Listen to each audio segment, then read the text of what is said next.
주일 아침 하나님의 행복의 소리 라온 큐티 시간입니다. 오늘 아침 우리가 함께 할 말씀은 여호수아 22장 1절에서 9절의 말씀입니다. 모든 분배가 마쳐진 후에 여호수아는 르우벤, 갓, 므낫세 반지파를 축복하고 율법 순종을 당부하며 그들의 기업으로 돌려보냅니다. 오늘 말씀은 그때라는 말로 시작하고 있죠. 레이지파까지 모든 분배가 마쳐진 후입니다.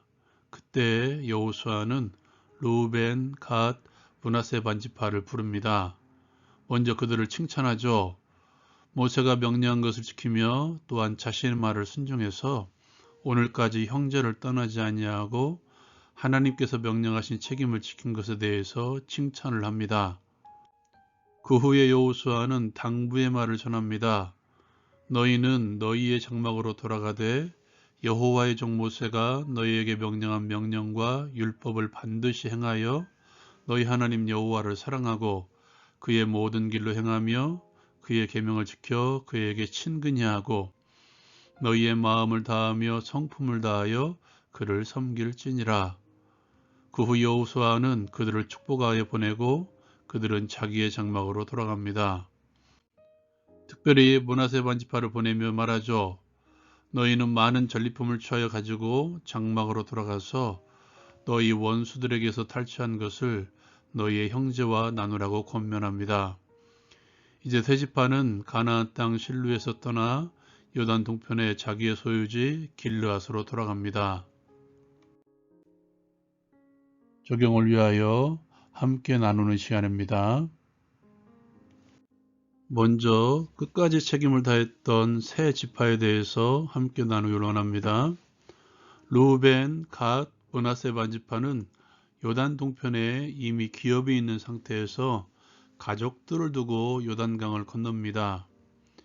이것은 그들이 요단 동편 땅을 기업으로 달라고 요청했을 때 결정했던 일이죠.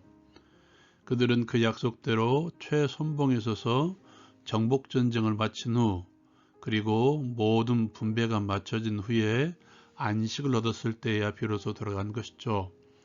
자신들의 책임, 하나님의 명령대로 자신들의 책임을 다한 것입니다. 그들은 지키지 않을 수도 있었을 것입니다. 이미 기업을 얻었기 때문이죠. 그럼에도 불구하고 모든 과정이 마쳐진 후에야 그들의 모든 책임을 다하고 돌아가게 된 것이죠.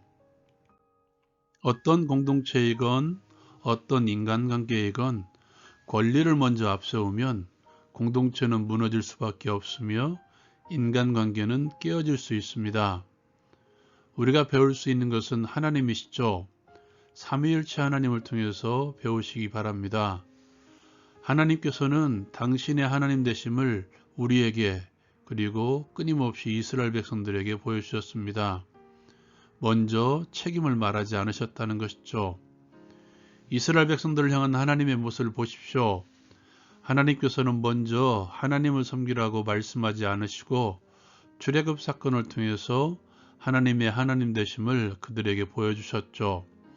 하나님을 향한 책임, 즉 하나님의 계명은 그들을 홍해를 건너게 하신 후에 시내산에서 선포하십니다. 그 말씀의 출발을 기억하시죠? 나는 너를 종되었던 애굽 땅에서 인도해낸 여호와라. 조금 길게 설명했습니다만 결국 권리보다 책임을 다하라는 것입니다. 세상을 향한 그리스도인으로서의 책임, 가정에서, 직장에서의 나의 책임, 그리고 공동체 교회에서의 나의 책임, 이거부터 행하십시오. 그 밑바탕에 가장 필요한 것은 형제의식입니다. 형제의식을 가지고 행하라는 것이죠. 형제의식의 핵심이 무엇입니까? 사랑이죠. 그리스도의 사랑입니다. 책임은 시간이 나서 하는 것이 아니죠. 여유가 있으면 행하는 것이 책임이 아닙니다. 즉시 행하는 것입니다. 내가 책임을 다할 때 공동체가 바로 설 수 있음을 기억하십시오. 또한 지금 여러분이 서 있는 공동체, 가정이든지 직장이든지 나라이든지 그 책임이 바로 설 수 있는 척도가 될 것입니다. 두 번째로 여호수아의 당부에 대해서 함께 나누기로 원합니다. 책임을 다한 두 지파반을 칭찬한 여호수아는 그들을 향해 당부의 말을 전합니다. 그 당부의 말을 요약해보면 행하고 사랑하고 친근히 하고 섬기라는 것이죠. 그 대상은 물론 하나님이십니다. 요단강을 건너면 이제 성소가 있는 실로와는 조금 멀어질 것입니다. 그리고 서로가 감시할 수 있는 눈들이 많이 없어질 것입니다. 무엇보다도 그곳에서 또 다른 의미의 전쟁, 하나님의 백성으로서의 정체성을 지켜내야 될 싸움이 기다리고 있죠. 여전히 남아있는 가나안의 우상숭배의 잔재들, 또한 하나님을 섬기지 않으려고 속에서부터 올라오는 자신의 내적 자아와도 싸워서 승리해야 됩니다. 그러한 그들을 향해서 하나님의 말씀을 행하고 하나님을 사랑하고 하나님을 친근히 하며, 즉 하나님께 달라붙어 살아가며 하나님만을 섬기라는 여호수아의 당부는 당연한 것이죠. 여호수아의 당부는 오늘을 살아가는 우리에게도 동일하게 적용될 수 있죠. 오늘 주일처럼 교회 안에서 함께 예배하고 봉사하면 누구도 나를 비신자라고 영적인 어린아이라고 생각하지 않을 것입니다. 성경책만 들고 있어도 예수 믿는 사람이구나 알 수 있는 날이죠.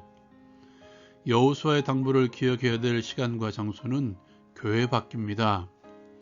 우리를 향한 지체들의 시선이 거의 없는 그곳, 그 시간이죠. 하나님만을 사랑하는 것, 하나님께만 붙어있는 것, 하나님만을 섬기는 것, 무엇보다 하나님의 계명을 지킴으로써 하나님의 길로 행하는 그 삶이 필요한 시기이죠. 하나님께 붙어있지 않으면 순식간에 밀려 들어오는 이 세상의 풍속들, 하나님을 사랑하지 않으면 사랑하지 않을 수 없는 이 세상의 환경들, 하나님의 길로 가지 않으면 나를 유혹하는 많은 넓은 문들, 그것들이 질비하게 나를 기다리고 있습니다. 하나님만을 사랑합시다. 하나님께만 붙어 있읍시다. 하나님의 길로만 갑시다. 그것이 세상을 사랑하는 그리스도인의 삶의 태도입니다. 그것이 승리의 비결이죠. 적용을 위해 함께 기도합니다. 세상 속에서 나를 유혹하는 육신의 정욕, 안목의 정욕, 이생의 자랑에 넘어지지 않게 하옵소서. 세상을 향한 그리스도인의 책임을 다하게 하옵소서. 권리보다는 책임을 다하는 그리스도인이 되게 하옵소서. 예수님의 이름으로 기도합니다. 아멘. 오늘 주일이죠. 다시 한번 영적으로 무장하고 하나님께 붙어 있어 하나님의 길로만 행합시다. 라운 큐티 마칩니다.